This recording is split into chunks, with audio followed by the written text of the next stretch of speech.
Today is the third and final part of the greatest SC2 underdog story of all time. Let me sketch the scene for you guys. Oliveira, known as a great player but not amazing, came into the World Championship ranked as the 21st ranked player. He had never made it to the playoffs of an IEM or a BlizzCon before, but then he went on an absolutely incredible run, beating Rainier in the quarterfinals, the best Zerg, beating the best Protoss hero in the semifinals, and now he's going to go up against Maru, the best Terran player of all time, by some people even considered to be the best player in general of all time. 5-time GSL champion. In short, an absolutely massive favorite in this match, perhaps the hardest opponent he could have faced.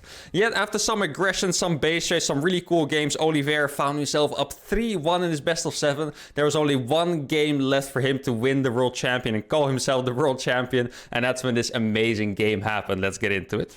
Now let's see how you do this again. No, that's actually the wrong one. Control-Shift-7. Sorry, I'm just trying to set the score here. There we go. Sometimes I forget how to do the 3-1. I remember this happened when this tournament was going on, when this match was going on. I was in the middle of a coaching session, but I was so into it. I had the thing on my second screen, and I just couldn't believe Oliveira kept winning games. Because, like I said, me and most people expected Oliveira to kind of get owned here, but then he was up 3-1.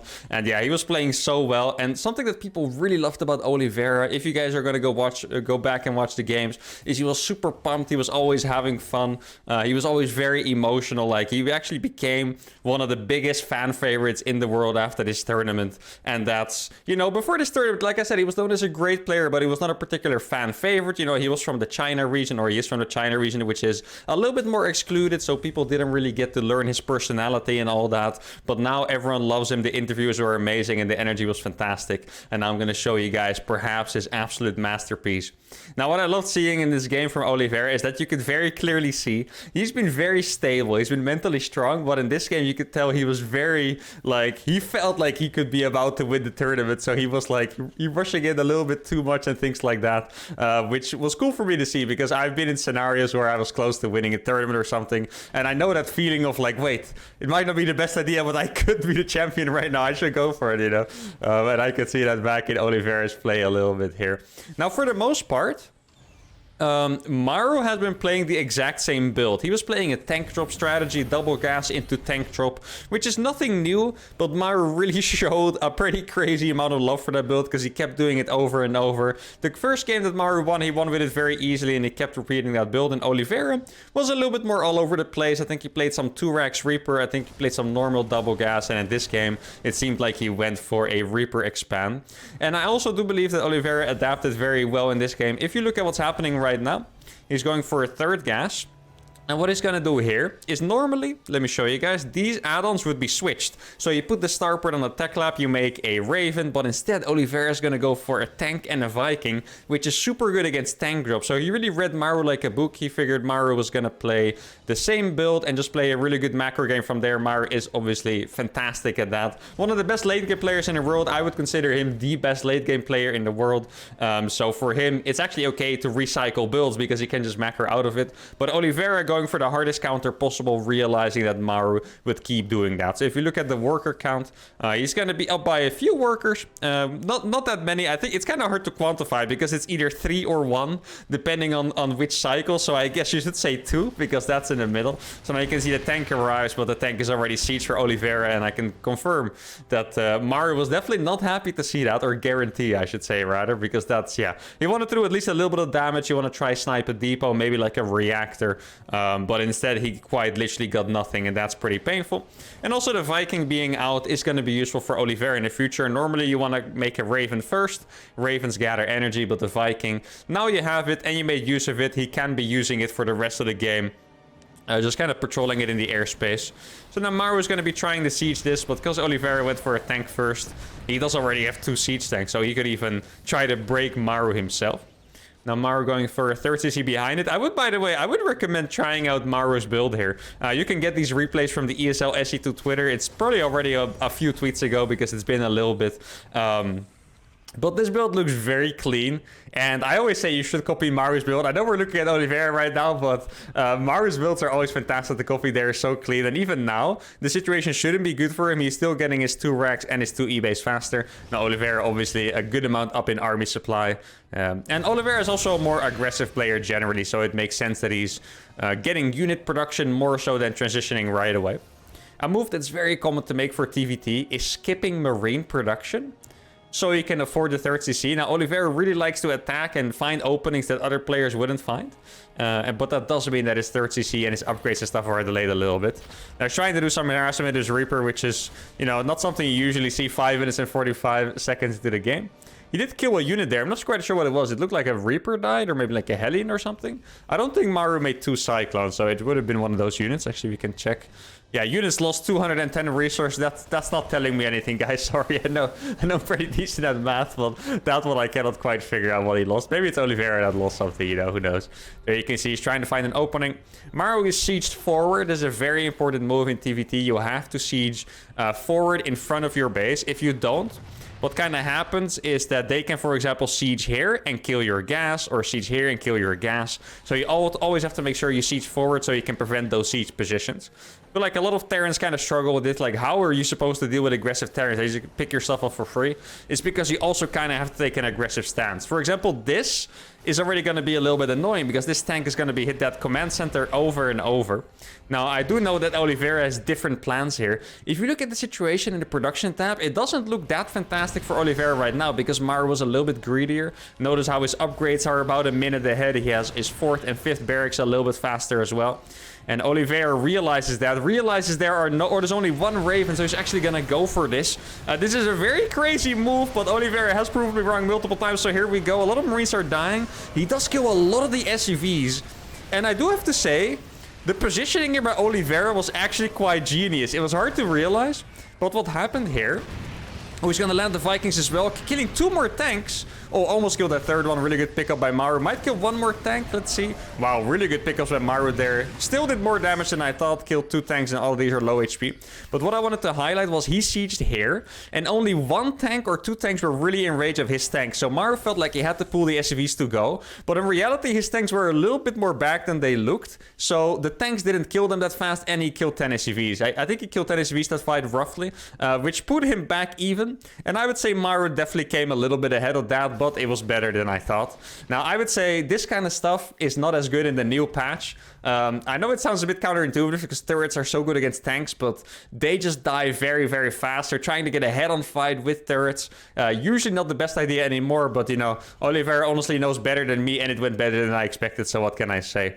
Now, as we can see, Oliveira is a bit behind. Minute behind on the upgrades, I would say, though Maru did forget his armory in the middle of the chaos. This is actually the most common mistakes I see Terrans make in TVT, by the way. You would expect these super top Terrans. I mean, these might quite literally be the 2 best Terrans in the world right now. You would think they're always perfectly on time with their upgrades, but in TVT specifically, they forget the armory a lot because it's very chaotic and you spend your gas making tanks and Vikings, so sometimes you don't have it. So it's actually very normal. Like here you can see Maru should have been super far ahead in upgrades, but he's actually going to be only slightly ahead, I think, if he starts his upgrade soon. And you can tell both of them are really desperate to make things happen. That attack was I wouldn't call it unsuccessful. He did... Wait, is that gas going to burn down? He's almost going to kill that gas. Oh, well, I mean, that actually increases the success a little bit. Now, Maru is going to lose a tank for this, trading him for 2 Vikings. Also going to take a good shot on the Marines. And he's going to find himself about 15 supply up. And that's one thing I found very impressive from Oliveira throughout this entire tournament, really, not just this series, is his tenacity. When he's behind, he never gives up. Like, in this situation, I can guarantee you guys, I can ask all the other 5 top Terrans in the world, would you want to play this game against Maru? They'll all say no. Most Terrans don't even want to play this game against Maru when the situations are reversed and they're 15 supply up. But Oliveira, he always keeps going and he always finds ways to come back. He's so good with his harassment. He's so good at using Liberators to kill workers, using his drops.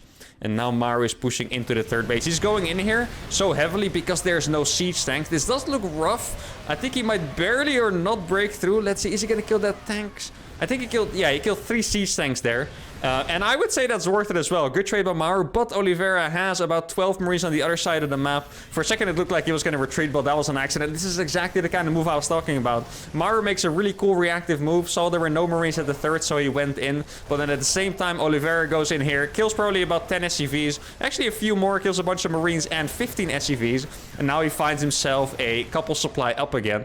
Now, the upgrades are still down. Maru already has his 4th base landed, so don't be mistaken, guys. This is still a pretty good game for Maru here, in combination with the upgrades and the bases. Does Oliveira have...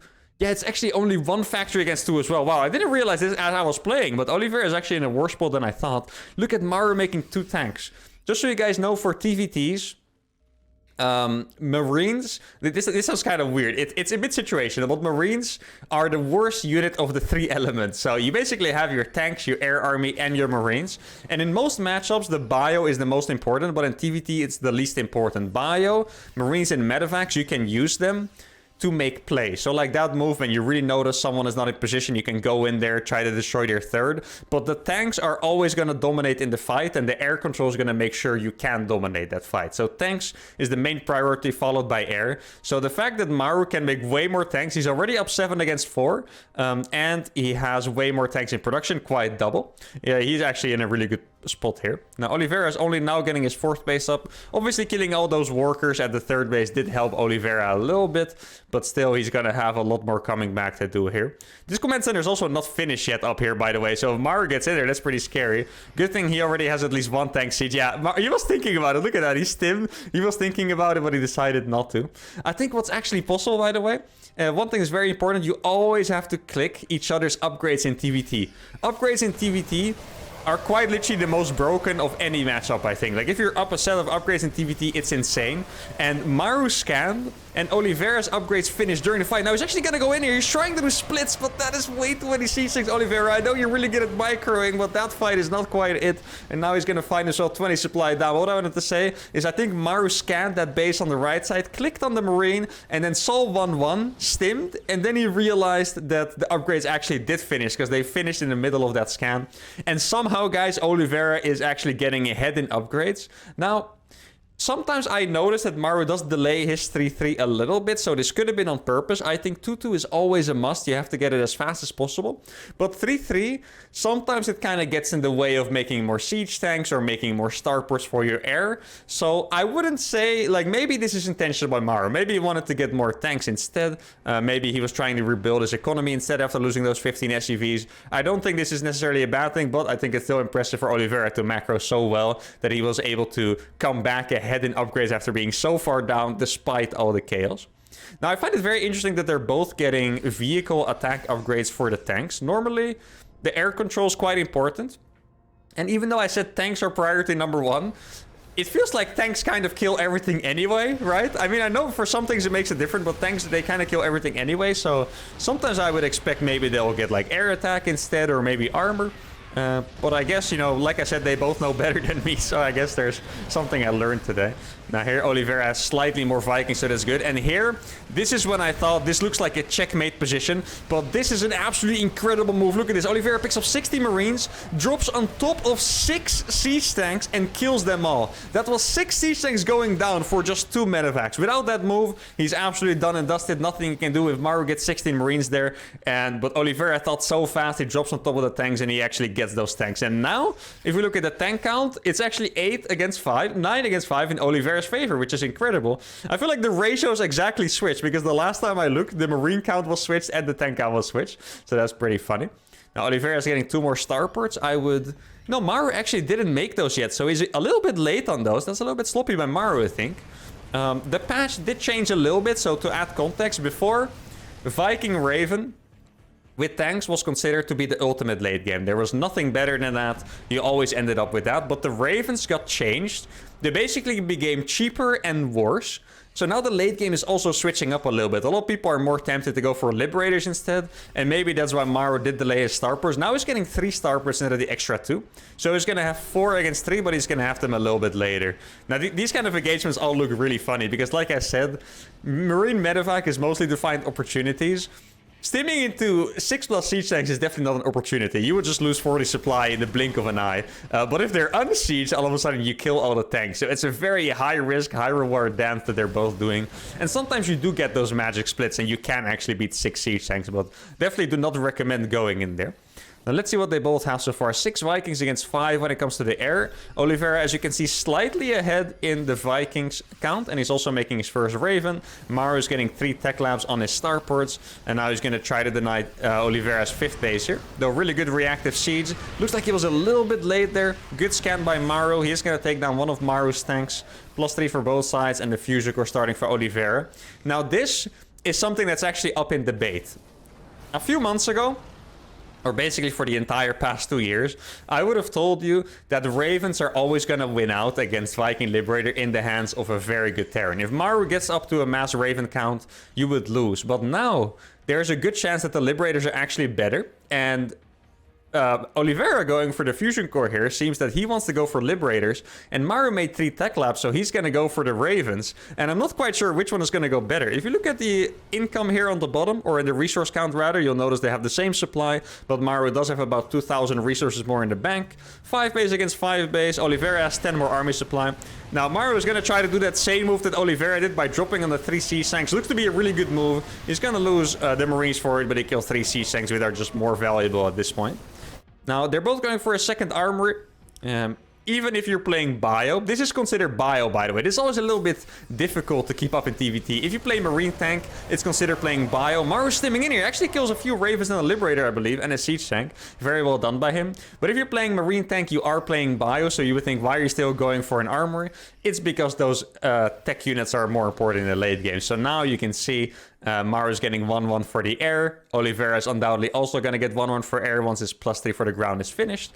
And then they're both going to go to that late game. A lot of sensor towers are going to come down. It's really funny. They actually nerfed the sensor tower a little bit, but it's pretty hard to see because the sensor tower range... If you look at the minimap, you see these circles everywhere. The minimap, or the sensor tower range is so freaking big, you can barely notice that it was changed because it's... I mean, you can notice it, but it's still massive, so who cares really, right?